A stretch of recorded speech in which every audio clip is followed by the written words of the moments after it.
তো আমার তো পিকনিক তো করাই লাগবে। এখন আমরা তো চাচ্ছি তো ছাগল দিয়ে তো পিকনিক করতে, এখন ছাগল তো আমার কাছে নেই। হ্যাঁ ভাই, আমার তো তাহলে ছাগল চুরি করাই লাগবে। তো ছাগল তো তাহলে তো চুরি করা লাগবে। আচ্ছা তাহলে আঙ্কেল একটা কথা বলে, কেন এই যে ছাগল চুরি করা যায় কাঠটা? ভাইয়া, রিফাদের বাড়িতে ছাগল আছে, বলো রিফাদের বাড়িতে ছাগল চুরি করে আনে। আচ্ছা চ তালিবারে যাই, তালিবারে চ তালি যাই চ। চলো।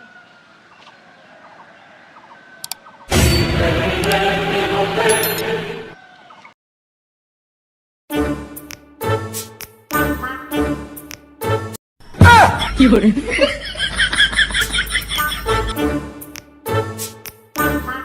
কিরারে কিরারে আমার ছাগল নিতে আইবে রে।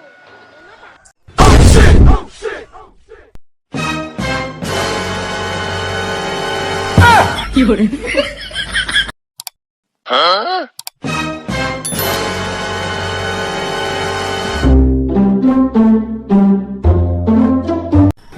কি করে